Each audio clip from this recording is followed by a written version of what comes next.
Idol, mag-adobo tayo ng atay ng manok guys. So ayan, namarinate ko na yung ating atay ng manok. Mag-isa po tayo ng bawang at sibuyas guys.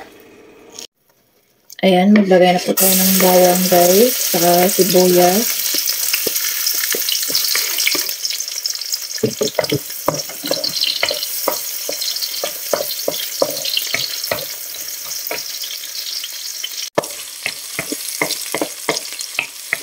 Igisa po natin yung ating atay ng manok guys.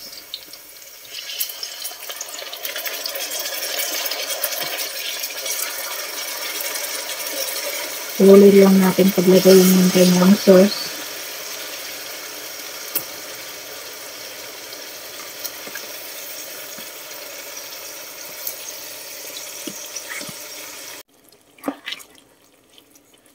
So, ayan guys, ginigisa natin yung ating atay ng manok. Ang lalaki ng mga atay ng manok dito guys, kasi yung mga manok dito, tig 2 kilo mahigit din.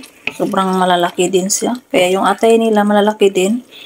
Tsaka wala kang makitang puso ng manok niyan.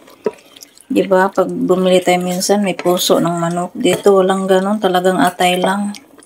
Meron din namang tinitindang puso ng manok pero nakahiwalay talaga siya guys. So ayan na guys, ilagay na natin yung sauce niya guys. Ilagay natin yung sauce niya guys. Ayan, papakuluban pa natin. So ayan guys, ilagay na natin yung bell pepper tsaka itong natirang sibuyas.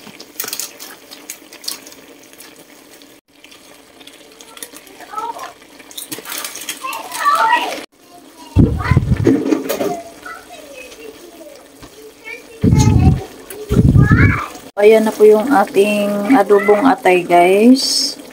Thank you so much for watching.